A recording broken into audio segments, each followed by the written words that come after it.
My name is Declan Hoare. I'm co-founder and chief technical officer of Ludex, a cognitive computing company and IBM Watson ecosystem partner. We've been developing applications using Watson services, and we're delighted to deliver a conversational chatbot for use by global airlines and the social customer care dashboard for social media like Twitter. So I know this is a complicated subject that I'm going to cover, so there'll be a Q&A that I'll open up to at the end if anybody has any questions. So Watson isn't named after Dr. Watson, Sherlock Holmes' sidekick. It's named after this gentleman, Thomas J. Watson. We've come a long way from the time when people thought there would only be 5 computers in the world. There are a lot more now, and we can also access Watson through the cloud as a service. I'd like to talk now about how Watson came to be, its capabilities, and the concepts that underlie cognitive computing in general. Excuse me for having my printed out notes. I thought I'd go old school since we were talking about artificial intelligence. So computing from the 1800s to today has gone through 3 major areas: tabulating systems, programmable systems, and now cognitive. The computer was born not for entertainment or for email, but to solve a serious number crunching crisis. By 1880, the US population had grown so large that it took more than 7 years to tabulate the census. In 1890, a man called Herman Hollerith designed a punch card system to tabulate the census, accomplishing the task in just 3 years and saving the US government $5 million. He established a company that went on to become IBM.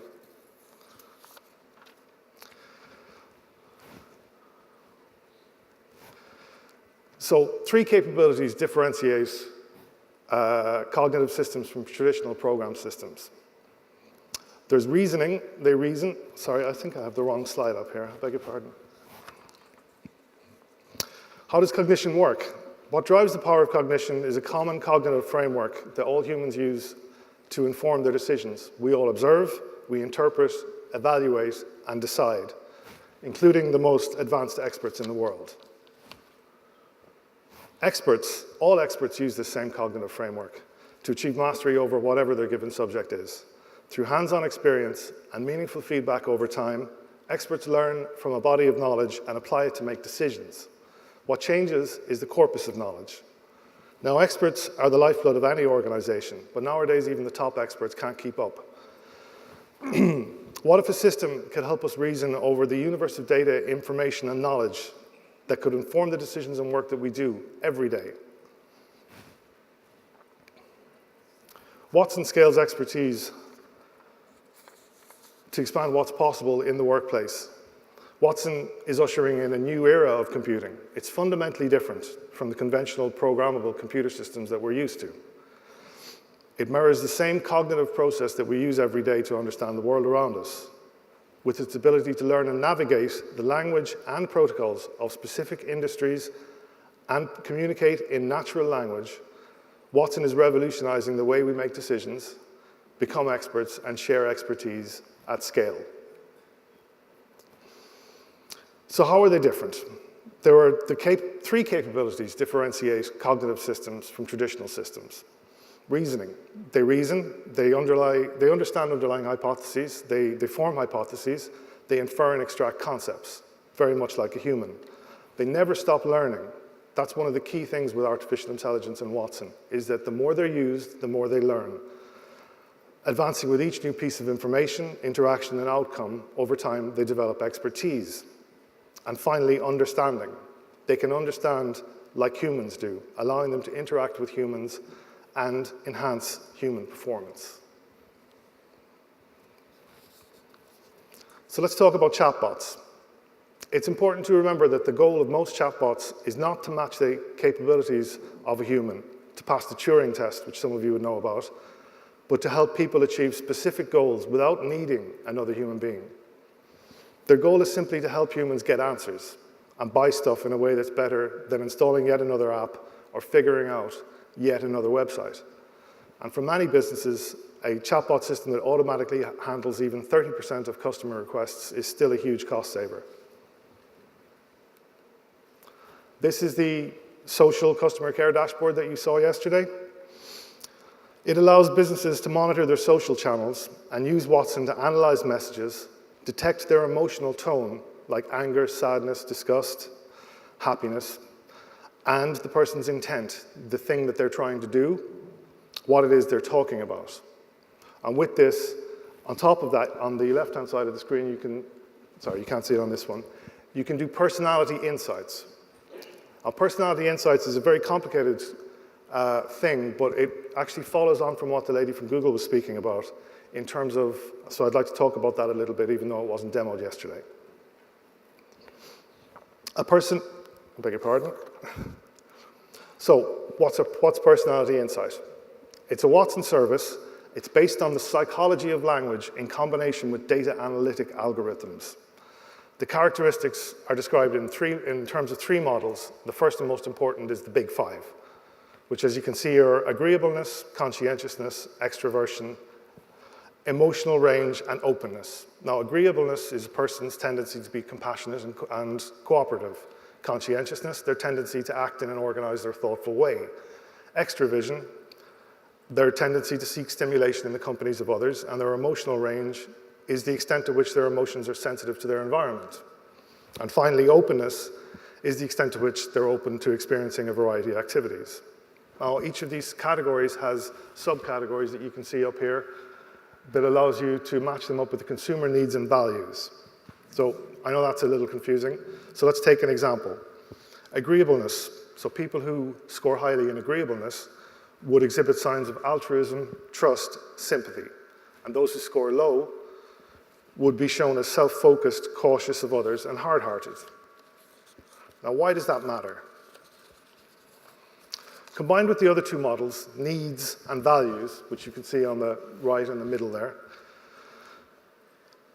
needs specifically describes, from a marketing's perspective, the aspects of a product that are likely to resonate with the author of the social media posts, and values, which describes, from a psychology's perspective, the motivating factors that influence the author's decision-making.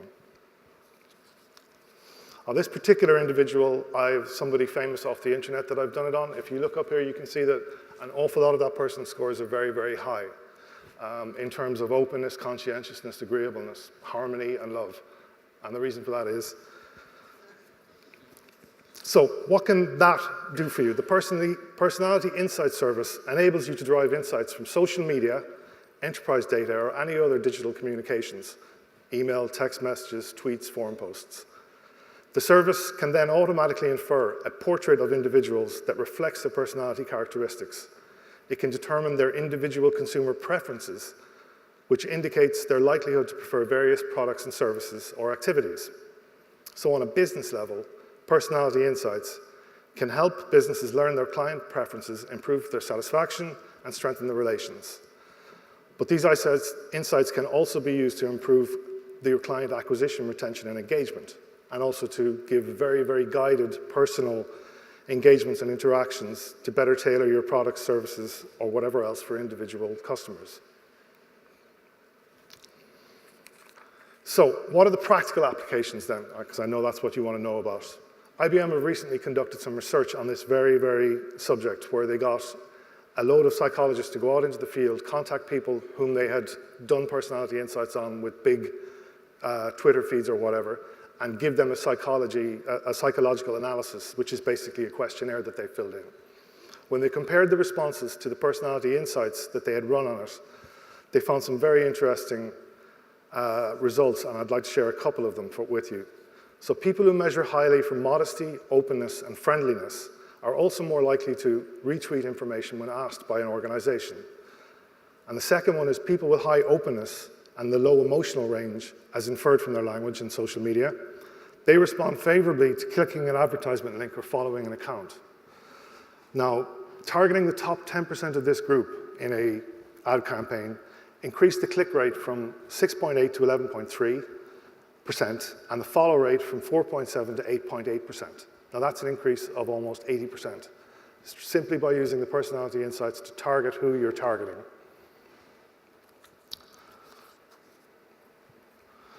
Any questions?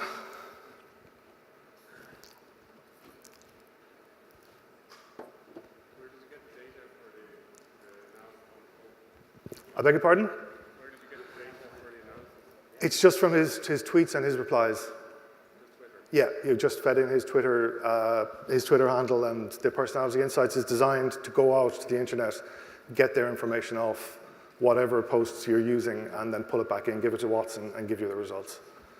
I was going to use Oprah Winfrey, but I decided I'd go for the Pope instead. Okay, we're well ahead, but I'm going to keep you on the stage for a few moments, and we're going to get some more questions, but maybe I'll ask you one or two questions, which are totally unexpected and unscripted, but just Declan, where do you see cognitive going over the next 10 years? I see it taking over virtually every interaction that we do, and I'm not just saying that because I'm involved in it. Speak into your microphone.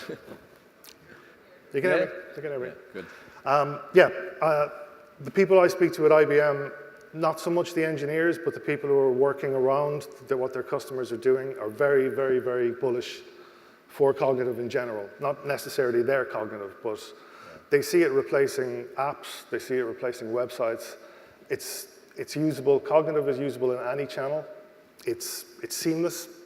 It's the way that we communicate together. We swipe left, we web chat, we use small sentences, and cognitive is just perfectly set up for that kind of thing. So I see it moving more and more into the consumer space as more and more businesses roll it out. And I think it'll be a big differentiator for customer retention and success. Okay. Do we have any questions from the audience? We have a roving mic, so please, if there are any questions.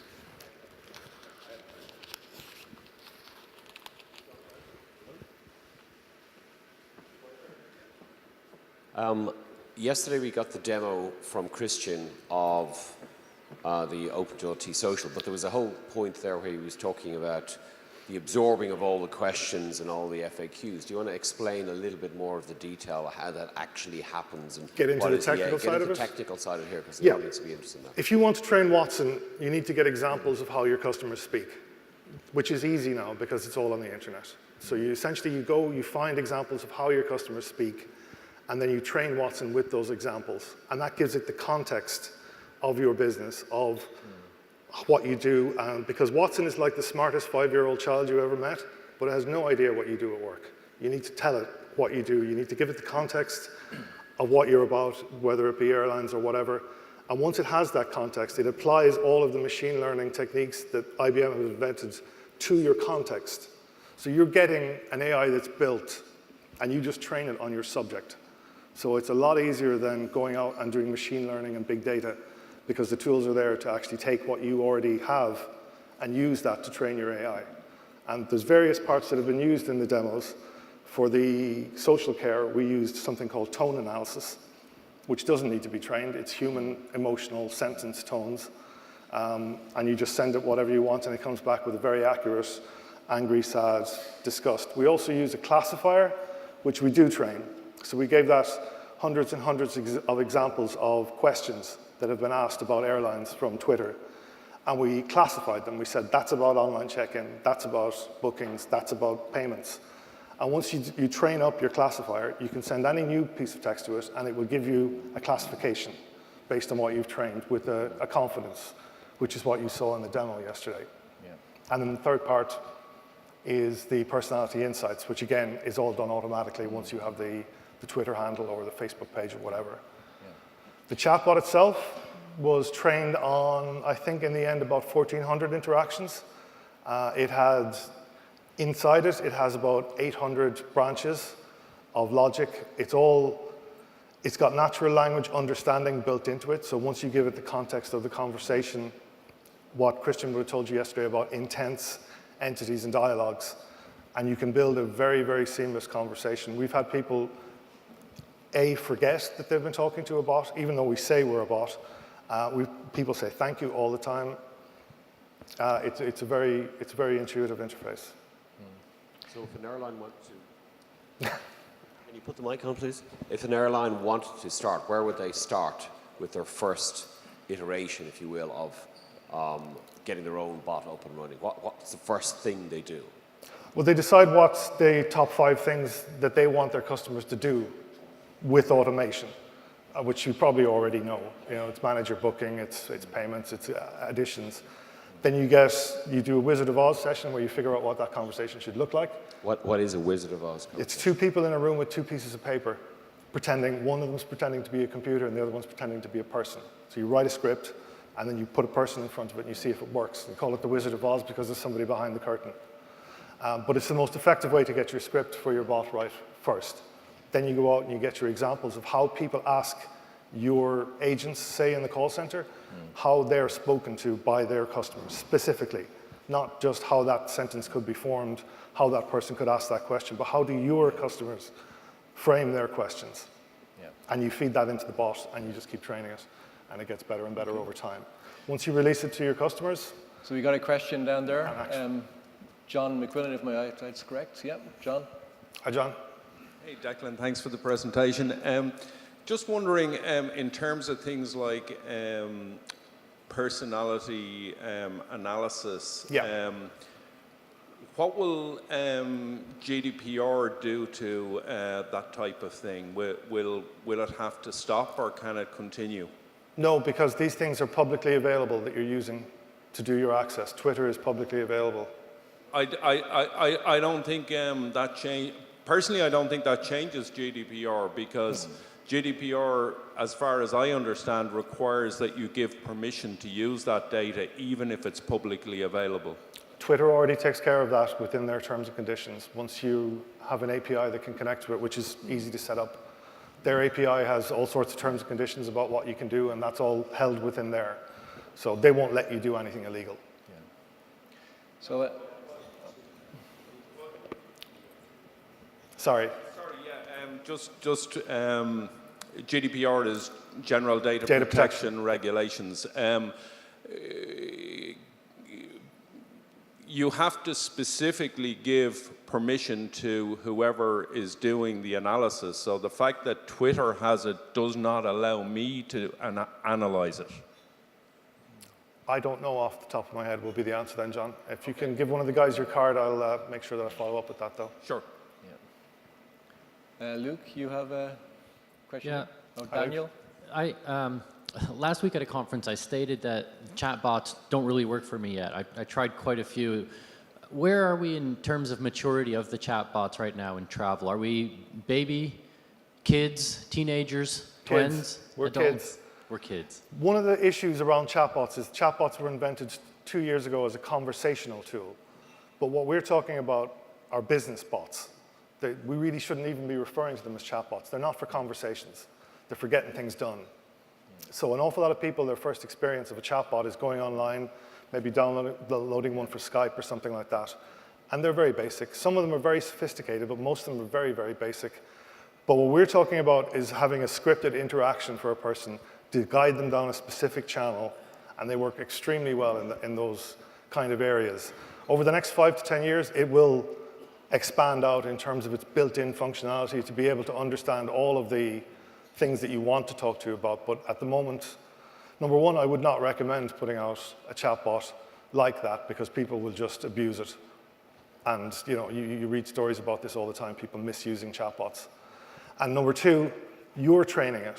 So if we remember, maybe last year it was, Microsoft brought out their famous chatbot Tay, T-A-Y, which within something like 24 hours became a racist bigot because they trained it from the internet. You're going to train your bots. So they're not going to learn bad habits. They're not going to learn to curse. They're going to be professional. They're always going to give the same answer. They're always going to be in a good mood, and they're always going to treat their customer right. Declan, I know you're obviously involved with IBM as an ecosystem partner. You're not. Okay. Come closer. Yeah, I'm back on. So Declan, just in terms of being an ecosystem partner with IBM, but could you kind of compare and contrast, say, Google's DeepMind or what Amazon are doing in terms of their artificial intelligence service? I mean, where are all the sort of major players going with respect to cognitive? Yeah. So there's two main areas of artificial intelligence. Kieran mentioned DeepMind, which was bought by Google about 3 years ago. It's a UK company that came out of Cambridge, and basically half a dozen geniuses who figured out how to make a computer teach itself. So you might have run across, it played, just the other day, they released that it played the best Go player in the world and just wiped the floor with them. That's self-learning artificial intelligence based on big data, where it teaches itself to do a particular thing. Amazon's one is about analytics. Again, with a massive big data set, they've figured out how to use particular algorithms to train particular systems to do particular things. Now, IBM and cognitive computing is after all of that. It's not trying to teach itself. They've figured out the best way to do this. They've used a lot of big data, a lot of algorithms, and at the end of that, they went, okay, so if we want to do this for a customer, what do? Oh, we go back here to the big data, and we spend a year figuring that out, and then we do it again. Or we could give a framework. So we do all the hard work, we figure out the algorithms, and then you give it the context with your training data. So it's different from big data and the Google AI stuff, because they're trying to, in Google's case, they're trying to train basically something to be a human being in every way, but they're not telling it what to do. They're just giving it examples and letting it learn for itself. And eventually that will be extremely powerful. Whereas Amazon are going another way, they know everything about everybody because of their size, so again, they have a massive big data set. So they're more interested in interpreting what their customers are doing. Whereas IBM have decided to go commercialize this so that anybody can use it. So they've done the same thing that the others have done in terms of their research and everything else, but at the end point, they've made a framework, which they call QA something. Essentially, whenever they do anything clever or figure out anything new, they plug it into Watson. So Watson is the front-end interface for all of the design you do for AI.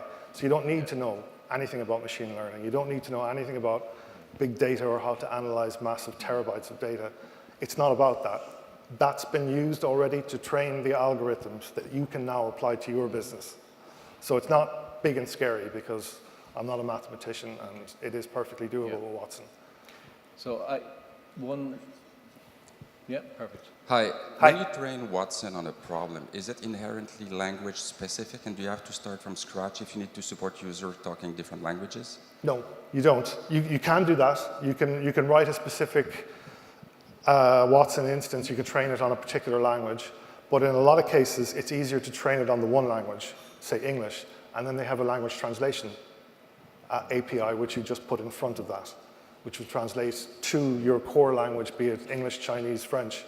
So everything that isn't English, Chinese, French gets translated by the API into it. So you only build one bot, it only understands one language, but the language is delivered to it correctly. Yeah.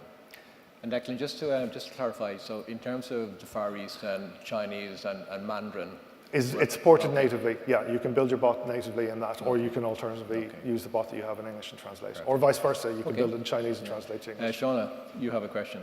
Thanks for the presentation, it's fascinating. I studied this about 20 years ago, so it's good to see it being implemented. Specifically, my question is, in my past, I worked for a subscription e-commerce system, and the pain point were the call centres, where we responded to customers. Are there any practical implementations where this cognitive system is managing a call centre effectively, or is that planned in the future? No, we actually did a proof of concept when we were starting up with Electric Ireland in their contact centre down in Cork. They outsourced it to a company called Abtran.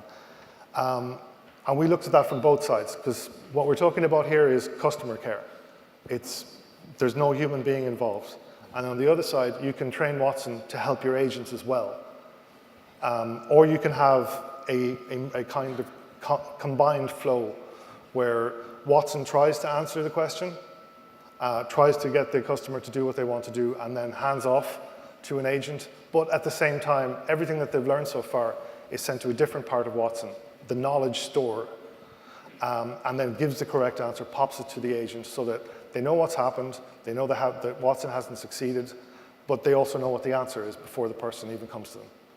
So when we ran that for a 3-month trial with the Electric Ireland Contact Centre in Cork, the metrics we looked at were things that are very common in a call centre, is what's the average time on hold for a particular agent. So that's over the course of the day, how many times do they go, I don't know, can you hang on while I ask somebody, and put you on hold. And the other one then was the amount of calls that were made to the subject matter experts, who would be the people who know all of the answers. So you would have a line where if you didn't know and the people around you didn't know, you had a number you could call. And we saw those numbers plummet as soon as we put Watson in to help with their knowledge management, because they could find the answer while they were on the phone, just with a simple browser search. So yeah, and also it's pretty popular with people to use that because one of the side effects with using Watson that we didn't expect that Electric Iron were very pleased about was there were two. Number one was new agents didn't have to be trained as hard because they had all the answers. So normally your curve for a new agent is 6 to 8 to 12 to 16 weeks depending on the complexity of the subject. Yeah. But when you have a Watson interface in front of you that's been trained on those subjects, you can just ask Watson. So the first day you come in the door, you have access to the same knowledge as everybody else. And the second part of it was, it showed the holes in their data. It showed them, because Watson was trained in it, you ask Watson a question, if it doesn't answer you, if it doesn't know the answer, it's because you didn't tell it. So your data, your training data for your agents isn't up to date. So there were two sides to it, and both of them worked out pretty well. Okay. So I think we have another question at the back. Yeah, just a quick question on the training part of it. Yeah. Is it possible to just plug it into the call center and have it listen to the conversations instead of going to an explicit training routine? Yes, yes, you can do that as well. You need to integrate it to whatever contact center application your telephony is running on so that it can get the audio. But once it can get the audio, once that can be sent to Watson, you can do whatever you want with it. You can do speech recognition on the fly and text-to-speech back to them. You can do emotion detection when you change it into text and make a difference on that regard. You can plug a bot into it. You could plug that airline bot into it and just put speech recognition in front of it. And then it would not require explicit training, I guess, on all the I'm sorry, I couldn't hear you. It will not require then explicit training on the questions and answers and the body of knowledge. It can just pull the body of knowledge out of the conversations that are happening in the call center? Yeah. Okay. Well, no, it needs to have a pre-training to an extent. You have to give it a context. With regards to the speech recognition, that will automatically work without training. But when you want the answer from the bot, it has to have been trained first. Okay, so it cannot just automatically pick it up out of the conversations and the answers that the real human beings are given to customers. No, you're going to have to tell it what those answers are. Okay. I mean, you could conceivably just put in a recorder and record it all for a month, as you were talking about. But it's probably easier to, because you're building a corpus, and you want that corpus to be accurate, reflective, and up to date. So it's important to go in. What we do is we go into the contact center and we sit down beside agents, and we figure out their language so that our bot can speak in the same language that the agents do, so that there's no cognitive dissonance or anything like that for the caller. And on the other side, you have to have the specific types of words, phrases that the customer uses when they're speaking to the agents, because they both have a different model from each other. The person who works there, they know the buzzwords, they know what a rebooking to China means, they know all of those things. The customer just knows what they want. So both sides of that have to be captured, but it's easy to do. Okay. So just before we cut to coffee, I just have one final question. So in OpenJaw, we've been fairly impressed with the work that we've done around voice recognition, around speech recognition, okay? And Alexa in particular. You've got a long career in speech and in voice, and I just wanted to sort of get your sort of sense of, are we at prime time for voice recognition in applications? It depends on what you want the application to do. The more open a speech recognition system is, the less accurate it is. The more things you allow people to try and do with it. So we're not there yet. It's not far off. I mean, Google Voice and Amazon Alexa, they're making... there's an independent test for speech recognition, which is all of these sciences have test sets. So there's 1,000 hours of recordings that are used to train transcription engines, which is basically what text-to-speech is. And Watson's one and Google's one far exceeded what a human could do in the same tests like 2 years ago. So it's moving fast, but there's always going to be a certain amount of I didn't understand. And keep in mind that when you're doing speech recognition with people as well, they're probably doing it on a mobile. There's a 30% chance they're outside. There's all sorts of reasons why you won't be able to get the audio with a good enough quality to understand it. So we find that text chat is better. Also, you don't have hang-ups, because there's a thing called abandoned calls in a call center, where for some reason that person goes away. Now, we've seen research into this. People hang up on the phone because the doorbell rings. because they get another call because they forgot to do something, they don't have their wallet with them, they don't have their account number. With a chatbot, they don't have to stop this interaction because of that. They can just pause and come back. So speech recognition is great for hands-free, but it should be backed up by an interface so that if they decide that they don't want to talk anymore, it's not a conversation and they have to hang up. Okay, so we're going to cut now to coffee. I think we're going to start back at 10:45 for the panel session with Daniel. So Declan, just thank you very much. Pleasure working with Ludex over the last sort of weeks and months to do this important sort of foundation work for T-Social. Well, thanks very much for the Pleasure. opportunity. Thank you. Thanks. All right.